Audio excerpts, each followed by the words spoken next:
Hello, everyone. Welcome back for another episode of our This Travel Tribe podcast. So, this week is going to be a really exciting episode because we have a guest here with us, Harry Mitsidis, and he is one of the world's most traveled people. And he is going to be sharing with us 10 places that you have probably never even considered visiting that he thinks make really great places to go and visit and see. And so I'm excited to learn from him and hear about all the suggestions that he's going to have for us. Harry owns or founded Nomad Mania. And so I hope that he'll mention that a little bit and kind of what they do over there. But I loved their mission. So I just want to read that to you because I thought it was so great and it really is going to lead in today to today's episode really well. So then over at Nomad Mania, it says their mission is to connect independent travelers, inspiring them to go beyond the ordinary and obvious through deep, meaningful, and sustainable exploration. So we're going to go beyond the obvious places that many of us know and love, and to some new places and just kind of be inspired to start thinking about maybe getting outside of our comfort zone and trying something new. So Harry, do you want to just take a minute and introduce yourself before you start telling us these 10 places that you think we'd love to visit? Sure. Thanks, Lisa. Hi, and thanks very much for having me here. I'm Harry Of Mitsidis. course. I'm half Greek and half English. I was born in London a while back. I love to travel, as most of us do, I'm sure. And I have been to every country of the world at least twice. Once was not enough, and I went around them again. And I'm not sure I'm going to try a third time, but you never know. I'm You the never founder, know. as you said. You never know. As you said, I founded Nomad Mania a few years ago. Before that, I had a background in a university level teaching. I was a lecturer in management and leadership and emotional intelligence, and all those are skills that you can apply to travel and to creating a web community. So Nomad Mania tries to inspire people by dividing places, or rather dividing countries into regions and having, the idea is the countries are not enough. You need to go beyond just one place in the country in order to get to know it.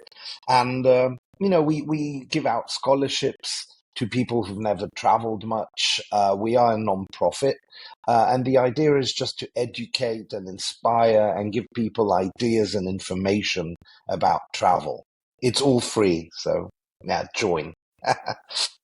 Okay, so check that out. We'll link that up in the show notes for this episode so everyone can find it if they don't remember the name right now. Okay, so you have traveled so much. I forgot to mention, and I'm glad you did, that you've been to every country at least twice. I mean, I think that is impressive.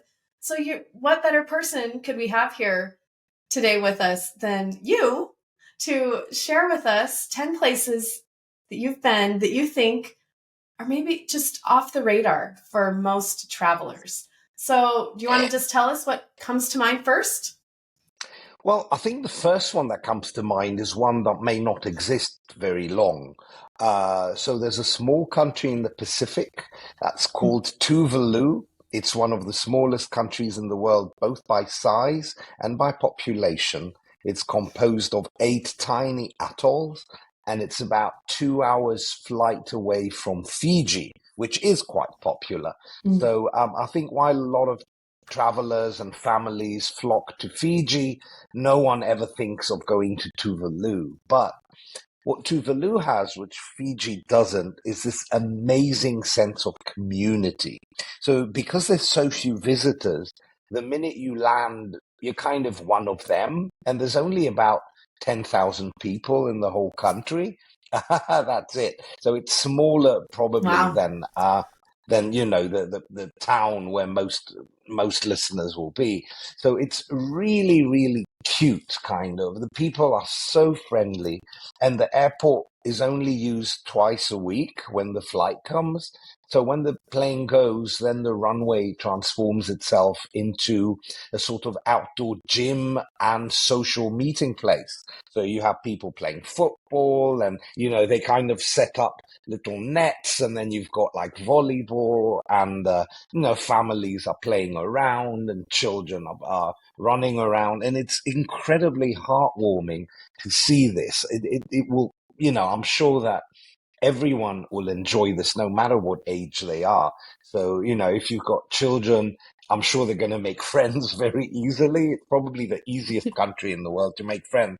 And if you're an adult, I think you're just going to marvel at how sweet this is, and how strong a sense of community these people have, even though their country is at risk because of climate change, and because it's at an extremely low level. I think the highest point in the country is about 6 or 7 meters or something, So Oh, it might disappear. Yeah, it might disappear in the next 20, 30 years. No one really knows. mhm. But, as long as it's there, I would say it's really a great place to go to. There is a downside. The flights from Fiji are a little bit pricey, because there's a monopoly, really, and that's the only plane you can use. But it's really worth it. It's a unique place. Okay. And do they have accommodations? Or where do people stay if they go? Oh, yeah, yeah. There is one sort of, well, I wouldn't call it the Sheraton, but there is a hotel of a certain standard, where I suppose whoever comes who's a dignitary or whatever stays. And then there are about 3 or 4 sort of lesser hotels, which are perfectly clean and welcoming. Hmm. So yeah, there are places to stay, and I don't think they'll ever really be fully booked. So, even if you kind of land there, you're definitely going to find a place. Yeah. Okay. That sounds amazing. I love the idea of the community, especially if you're taking a family. I could see kids just jumping right in and having a great Oh, time totally. joining all the other kids playing out there, and just, I don't know, sounds amazing. Okay. So what's your next one on the list? Well, I'm gonna, kind of roll around the globe. So, Africa isn't really that known by travelers. And I think if people do go to Africa, often it's either to the far north, people might visit Egypt or Morocco, and that's not really the real Africa, that's sort of the northern end, or people may go to southern Africa, But I'd say one of the gems. And a few people know this already, but a real gem, if you want to know the heart of Africa, is Rwanda. Now, some of Mm. you may know Rwanda because of the genocide that took place 30 years ago. And I mean, that was a really horrible chapter in the country's history. So it's a very unlikely candidate to be on this list of great gems. But Rwanda has managed an incredible turnaround, apart from now being one of the most stable countries in Africa politically. I think also it's helped by its relatively small size. So it's kind of easy to manage. It's become one of the friendliest places in Africa. So while in some other countries it may seem intimidating, and sometimes the locals, can be a bit hesitant when they're not very familiar with foreigners. But in Rwanda, I think people, because they've experienced the worst that could happen, I think they've kind of turned the page and decided to be this open, welcoming place. So Kigali, the capital of Rwanda, is this really beautiful town built on hills, really easy to navigate. I think everyone going there is just going to really appreciate the laid back nature of Kigali. And then among the activities that you've got is going on a gorilla safari. It's almost guaranteed that you will Interesting. experience gorillas. And I would say again, that's something that a family would definitely appreciate. The kids would love that. Definitely. It's Hmm. unique. Um, and I think, again, Rwanda may be the easiest place because there are a number of countries around there, like Congo, for example. But Congo really is a bit daunting to get into and to go around, whereas Rwanda is really friendly. Um, One other thing which is interesting about Rwanda, although it was um, originally a Belgian colony and used to be French speaking, it has kind of made a shift, perhaps deliberately, and nowadays everyone speaks English. So I remember the last time I was there, I had it kind of in my head that this is the French speaking country. And then I would approach people in French and I'd get this kind of blank look. And I mean, obviously English is my native language. And then I'll be like, wait, I need to talk to them in English, not French. So that is that is an interesting thing as well about Rwanda. So, I'd say it's definitely a country that should be given a chance. And of course, I think going to the genocide memorial is a very poignant thing. But I think it's a good way to remember that when we travel, it's not only about having fun and doing, the things that are nice. It's also perhaps sometimes sensitizing ourselves to darker chapters of history and growing as people from that. So that is a nice Hmm. country to visit. You Yeah, that is surprising. I would not have considered Rwanda, um, but now I'm gonna put it on a little kind of in my head there and start thinking about it. So that's great. know. Okay, so what do you suggest next?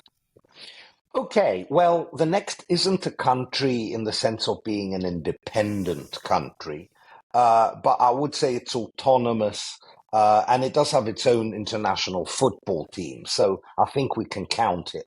And that's the Faroe Islands. So the Faroe Islands belong to Denmark, and they're halfway between Denmark and Iceland, so they're kind of windy.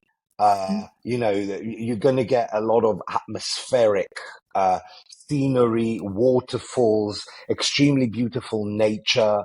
If the weather's good, it makes for wonderful hikes in extremely green hills. There's a number of islands, so you can take ferries between the different islands, which are also a nice way to maybe get to know some of the locals. Again, it's not a very big place in terms of population.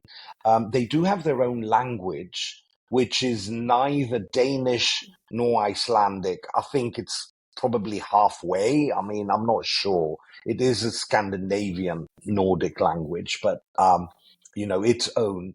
Um, and yeah, I just think it's a very unknown place. You're not going to get many visitors, but it's totally safe.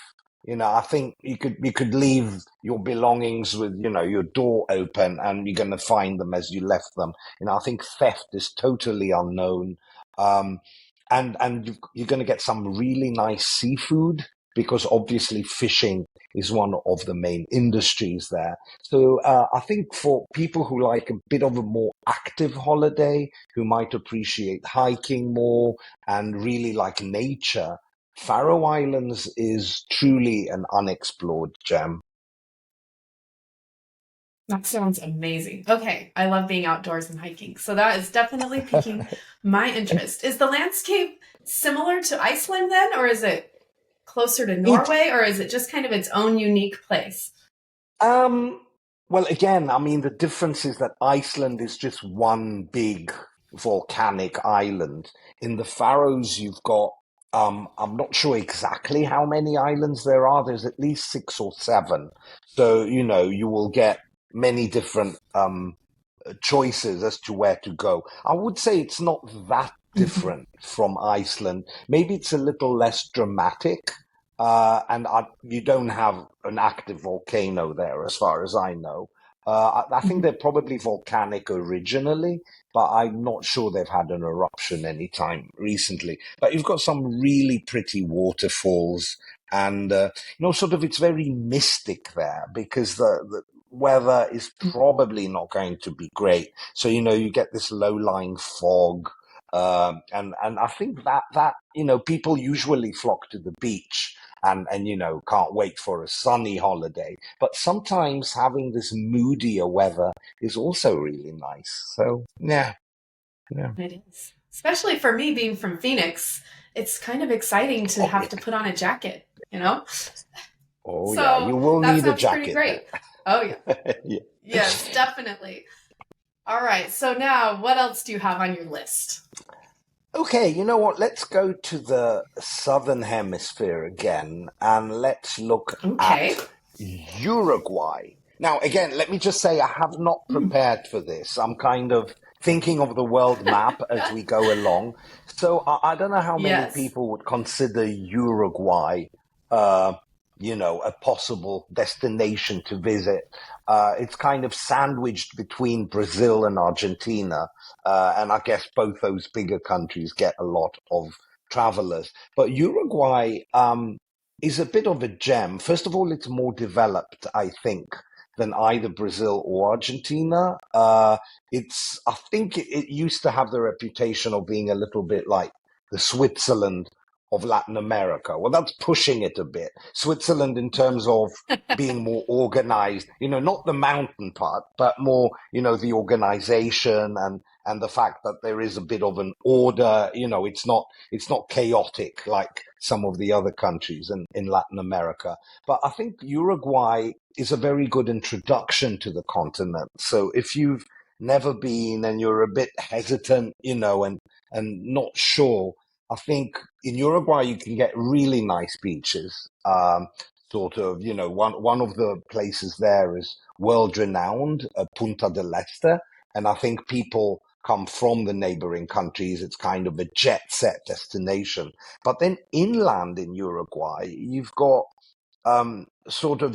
lots of big farms, like you have in Argentina, but they're even less visited. And then you've got a very interesting mix of different people. Many of them are of German origin, and they went there, a few centuries ago and set up, these places in the middle of nowhere, and there's a lot of horses and whatever, and foreigners are definitely welcome there. So, yeah, and Montevideo is extremely interesting architecturally. There's a lot of Art Deco, a lot of beautiful buildings built in the 1930s. So it's another country that I think should be on people's list, even though it probably isn't. And I think there you can get a sort of combination of beach holiday, urban holiday, and sort of exotic inland if you want. So there's something for everyone in Uruguay. Okay. I am enjoying this so much because all of these places you're talking about are places that I haven't even thought about traveling. And I feel somewhat well traveled, but obviously I have some work to do. Okay. So now, where else do you suggest that people check out? Okay, well, I am European, so although the Faroes are in Europe, but they're really out there in the Atlantic. So let me give another European destination. And again, I'm sure it's not one that you would ever consider for a visit, and that is Bosnia and Herzegovina. Uh, Again, Bosnia is known for darker things, the civil war in the 90s, a lot of tragic things happened there. But Bosnia is beautiful. It has, I think, among the nicest mountains in Europe. Um, Really, really beautiful. And I would say it's extremely interesting culturally, especially in the federation part of Bosnia. You get these small towns that have quite an oriental air. There's little rivers that flow through small towns and stone bridges above them, and then you have sort of elderly men and having sort of Turkish coffee. And sort of wailing the hours there. It's like really totally not stressful. In Bosnia, also the food is amazing. If you're foodies, they do really good meat of all types, but they also have very good salads for the vegetarians. Very earthy foods, kind of. natural taste. It's all collected, planted there, not artificial in any way. And then Sarajevo advertises itself as the link between East and West. Now, because Sarajevo was um, occupied by the Turks and then it became part of Austro-Hungary, it has a kind of dual identity that way. So you've got a part of the town that was built by the sort of Austrians and it looks very European, sort of a little bit like Vienna. And then you have another part of town that looks more like Istanbul. And it's just a small walk. There's actually this road. And then at Hmm. one point, it's like east west kind of. So I think that can make for a very good family holiday. Also, the Bosnian people are incredibly friendly, uh, considerably laid back, and kind of they seem to like to enjoy life and take things slowly as they come. So that's another country to explore. I'd say, especially if people like to drive and can rent a car. It lends itself to that Hmm. because it may be a bit difficult to get around without wheels. But if you are in a kind, or if you have your own sort of camper van or whatever, driving around Bosnia can make for a bit of an alternative road trip, which I think everyone would enjoy. Think so, especially families. And it sounds like it would be kind of budget friendly, right? If you're Yes. doing a road trip and like a less expensive. I'm kind of thinking a lot of these places you're talking about are less expensive than, say, heading to London or Paris. Am I correct in that Oh yeah, assumption? yeah, yeah, yeah. Well, I'm not sure about the Faroe Islands. I think that the Faroes are going to be That's quite true. pricey, but definitely Bosnia is really a good deal. I remember last time I was there, I stayed in a town called Visegrad, which is famous. It sort of was the protagonist of a famous novel by Nobel winning novelist from Bosnia. And I stayed in a hotel which was really nice for $20 with breakfast. And I mean, it Wow. overlooked the Oh. bridge, the stone bridge on the Drina River, which is actually the title of the book, The Bridge on the Drina. And there I am in the hotel and it's $20. So yeah, it's Bosnia is really, really, really good value. And again, you can have really, food is cheaper, even gas, for the car is going to be cheaper than in most other European countries. So yeah, that's really budget friendly. Okay. I love that. Just getting there may be expensive, but then once you're there, it, Yeah. you know, it would be Yeah. less than other places probably. Okay. So what do you have next on your list? Um, all right. Well, again, I think Africa is always undervisited and deserves more. People need to be exploring Africa more to understand it. Um, Let me go with another island nation that I'm sure very few people would ever consider going to, which I think is one of the friendlier countries in Africa. A very small country. It's called Sao Tome and Principe. It's composed of two islands. Sao Tome is the big one. Principe is the smaller one. This is off the west coast of Africa, and the equator actually crosses the country. There is a tiny little small islet under Sao Tome where you can go to, and there's a monument, an equator monument, so you can have your selfies and say you've been on the equator. It used to be a Portuguese colony, and you can still feel, I mean, Portuguese is still the official language. You can feel the influence of Portugal in a bit of the architecture of some of the buildings, that kind of Portuguese tiling. What makes this country special is, again, a very friendly, laid back vibe where you can just roam around the streets without worrying that someone will attack you. But at the same time, you get a sort of full African feel. With a lot of colonial architecture mixed in there. You can in Sao Tome you can you can hire a boat. So for people who like boating or sailing. You can sail around the island or have boat trips, which are very, very nice. Um, and there's a lot of interesting villages on the way with kind of indigenous African culture. So this is something you can also experience, uh, sort of the African way of life without it being foreboding. Um, and I think it's just a really nice place to forget the world and kind of let time stop and just enjoy it.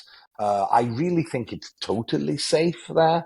And there's some really good food in the capital as well, sort of both seafood and meat options and whatever. So I think it would make an alternative uh, cool destination. Now, the second island, Principe, has become a bit of a hub for divers, I believe. There's some really good diving, and it's got at least three really top-notch resorts. So, which are quite expensive, I would say, but also offer what you can expect from a good resort. So that is also an option for people who want to visit that second island, which is even more difficult to get to. Uh, so yeah, that's a country I bet you haven't ever considered either. No, I haven't. Now you mentioned food, so I just have a question. If Do you usually eat out at restaurants when you're traveling, or do you hit up grocery stores and markets and cook back at where you're staying? Oh, okay. I do have a confession. I'm a really bad cook. So I'm, Okay. So you let other I'll people do the cooking. well, no, I mean, sometimes I will go to the local, look, if I'm in a country where I know what I'm getting is good, like if I'm in Spain, I may go and just get some jamon and some, sort of bread or something, and I'll just have a light meal. It's not really even a meal, it's more a snack, and I'm not going to Hmm. eat, I might skip meals and stuff. But usually, I would say I do enjoy one good meal out per day if I'm traveling, and that's also a way to both understand well, both people watching and understand where people go to eat. You do get a lot out of insight into the culture by eating out. So that's part of the fun. Oh, absolutely. I love eating out when we travel. I was just curious, Yeah. since you've traveled so much, if you kind of got tired of eating out, or it's still just really part of the experience for you. Nah, that never gets old. So, it's always fun. Yeah. We have to eat every day. Never gets old. All right. Yeah. So how about number 7? What is your next suggestion for us? I'm going to go with Armenia. Because I think this is a good one for people who like history and culture. And I think also, even if you're a family traveling, I mean, I do think history and culture is important, for people to understand that, uh, there's continuity in terms of where we started off. Now, Armenia is a landlocked country. It's again quite mountainous, and I don't think it really gets the number of visitors it deserves. One of the things that Armenia has been trying to do in recent years is develop ecotourism. And they've got both Hmm. really nice homestays, which have a little bit of a sort of post-Soviet air. You're going to get sort of the ladas, the old cars.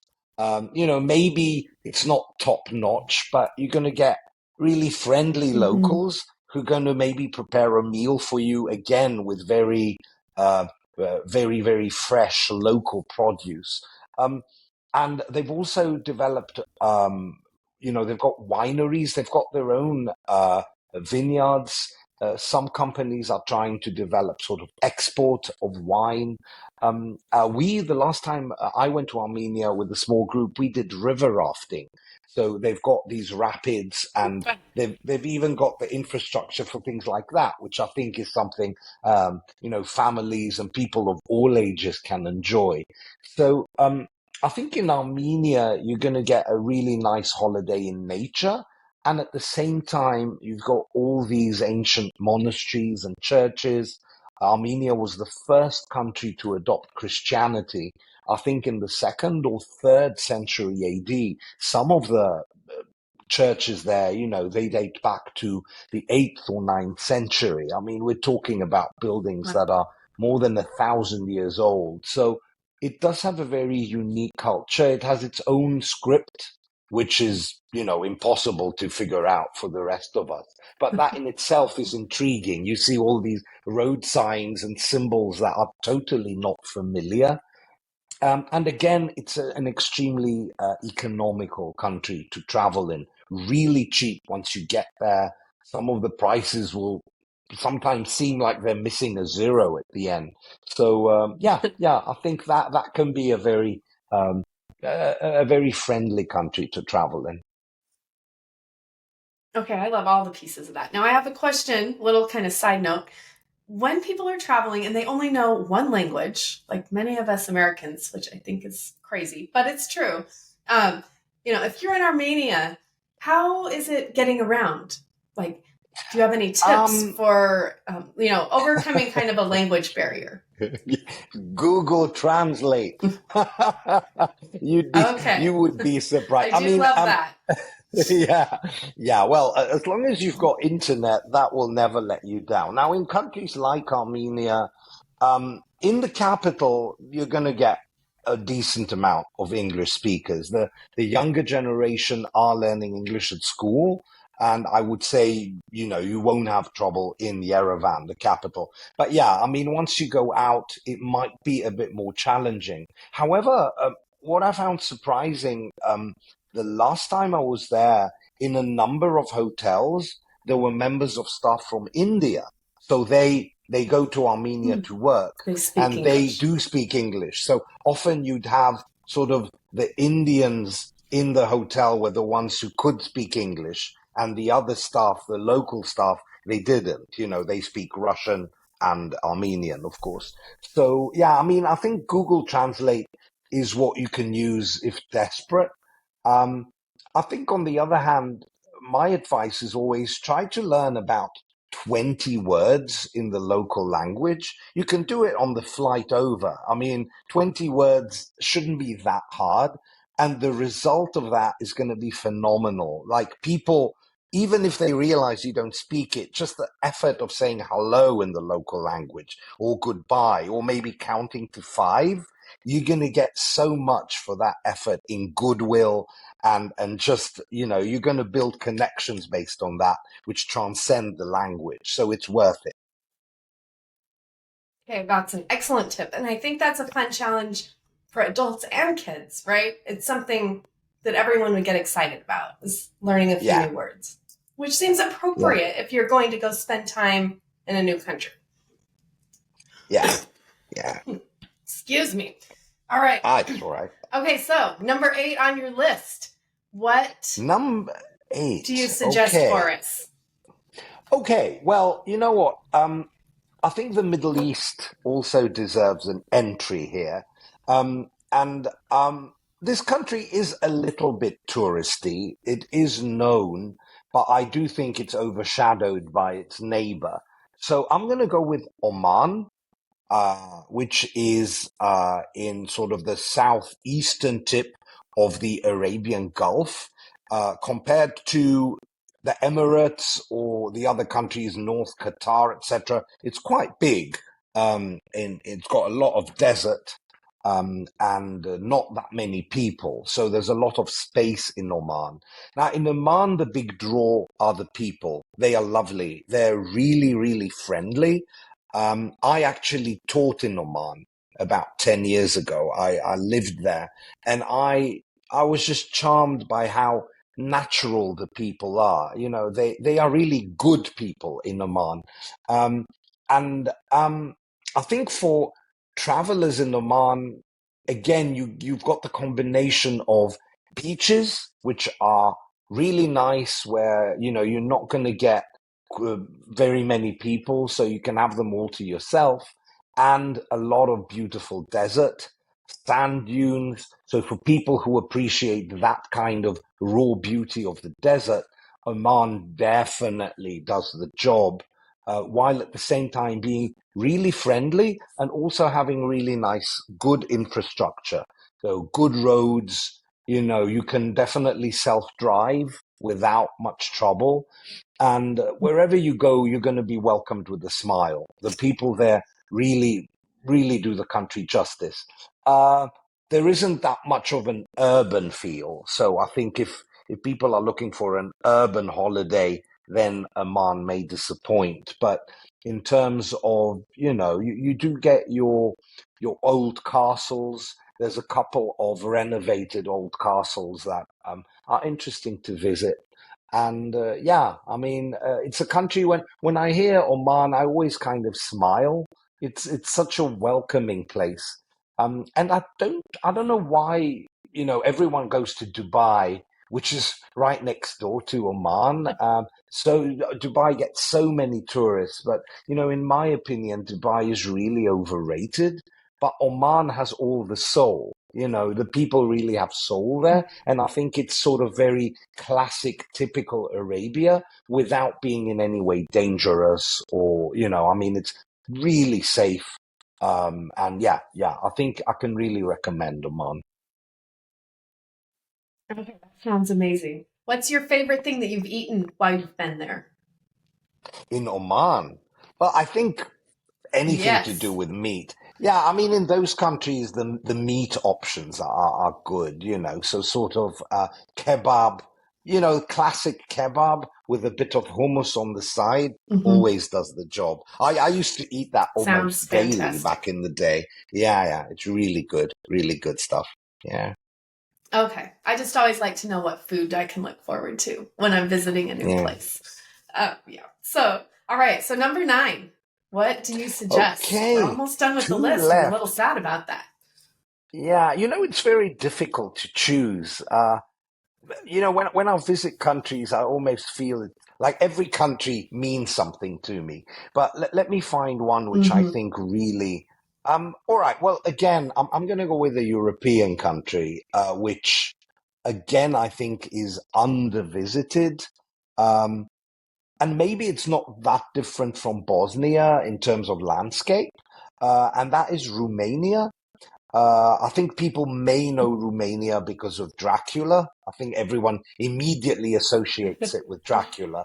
And I mean, that association is not a bad starting point if you're looking for sites. So I think the castle where allegedly Dracula was based, which is near the town of Brasov in Transylvania, is definitely worth a visit. And then you've got a couple of other medieval castles.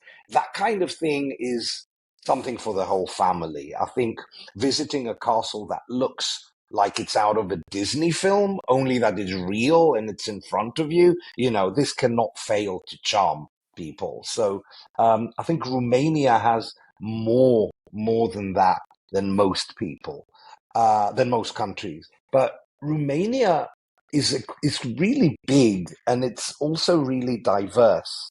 You're going to get a lot for your money in Romania, and you've got a lot of differences between the regions. Also, because of the history, again, Romania was partially under Austro-Hungary, partially under the Ottoman Empire, and the atmosphere between East and West is very different. Now, in the North, if you really want to have a quirky site, there is a place called the Happy Cemetery. And although this might sound like it's out of a horror film, it's not. What you have is tombstones which are extremely colorful. They're handmade in wood, and they tell the story of the person, of the deceased, in a sort of humorous, tongue-in-cheek way. So, if someone was killed in a car crash, you may have a car on the tombstone and a little ditty and a poem. This is a very famous place, actually. And I think I'm not sure if, parents would want to take their children to a cemetery, but I think, if in any way you want people to not fear death, that's the best place to do it because you see how they're making fun of it in a way. A bit like the Mexicans have the Day Hmm. of the Dead, So in Romania, you have this happy cemetery. Again, Romania has a few really beautiful towns. which have a colonial medieval air. Sigisara, which is again in Transylvania, is a must-see with all these beautiful buildings, some of them a little bit dilapidated because during the communist times, not very much was done there, but that just adds to the atmosphere of it all. So again, this is a country which is very cheap comparatively. And I would say it's not visited as much as it should be. So I would definitely recommend Romania. Okay. Last one on the list. I feel like we could go again for another round of another 10 because you know so many great places. But for today, what is your final recommendation for us to go and check out? Okay, well, I'm going to give one which is closer to the States, so it's more accessible for people from the US. And that's a Caribbean island, which is independent. And I think it's one of the lesser visited Caribbean islands. People might visit it on a cruise, one of those day trips, but I definitely think it's worth more than a day. And this is Dominica. It's not Dominican Republic. Okay, so there's two countries Okay. with a very similar name. You've got Dominican Republic, which is, quite quite well known and people go there. And then you've got Dominica, which is one island, sort of in the middle of many other islands in the Caribbean. Um, what makes Dominica special to me, again, is its nature. I would say it's an ideal place if you like trekking, hiking. It's got really many waterfalls, mountains, a couple of lakes. The center of the island is a World Heritage Site because of the diversity of nature, and I think they've got a lot of flora and fauna, which is kind of unique to the island. Um, and again, I mean, like most Caribbean places, it's quite laid back. But unlike the others, because this is a volcanic island, its beaches tend to be sort of darker. The sand is kind of more black compared to being sort of white sand. So I think that's why it doesn't get that many visitors. It doesn't really have the developed resorts and tourist industry that, say, St. Lucia may have or Barbados. But that is the whole appeal about Dominica, that I would say it's a much more authentic experience. Um, so you're going to get more. Sometimes less is more, and I think Dominica exemplifies Mhm. that. So that's another country that is worth knowing about, and I think it does deserve more than the 6 or 7 hours most of the cruise people get when they visit it. Give it, if at all. Yeah, because I haven't even heard of that. Yeah. And I've done several cruises in the Caribbean. So I don't know. I guess it hasn't made my radar yet, but now it has. So is it difficult to get there, or do you kind of just fly into Florida and then take a smaller plane on over there? Is that kind Um, of the I traditional mean, way to get there? I think probably there must be flights from Puerto Rico. I'm not sure if there's Okay. direct flights from Miami. I don't know, but there are planes. I mean, there is an airport, so you can fly in. It's not that hard. And I guess the main connections are probably to St. Martin, which is a bit of a hub in the Mm, Caribbean. So okay. that's probably where people fly to, or St. Lucia, which is also quite near to Dominica. What's interesting is that Hmm. Dominica is sandwiched between two French-speaking islands. So you've got Guadeloupe to the north, I think, and Martinique to the south. And both of those are French. They're actually part of France. Hmm. And then Dominica is between the two, and it used to be a British colony, so they speak English there, and now it's independent. So yeah, that gives it another little quirkiness, which I enjoy. Yes, I love that. Okay. I've enjoyed today so much, Harry. Thank you for sharing your list with us and just some of your experiences with us. Like, it's so interesting to hear from someone who's been all around the world, literally. And so it's been just fantastic to learn from you. So thank you for taking your time to come and share with us today. Now, if people want to reach out to you or follow you online, where could they find you, or what would be the best ways to learn more or get in contact with you?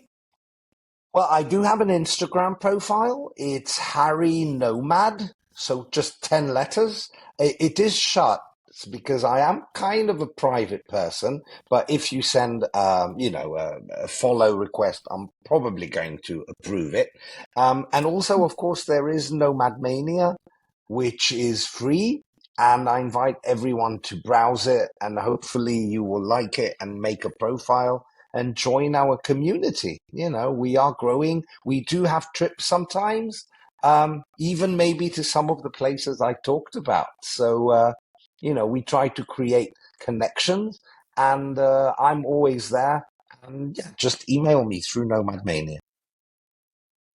Okay, perfect. All right. Well, Harry, thank you so much for joining us today. And I appreciate all your time and sharing all this great information with us. Thank you so much, Lisa. It was a real pleasure, and I hope you get to travel to one of the 10 countries that I suggested. I hope so too.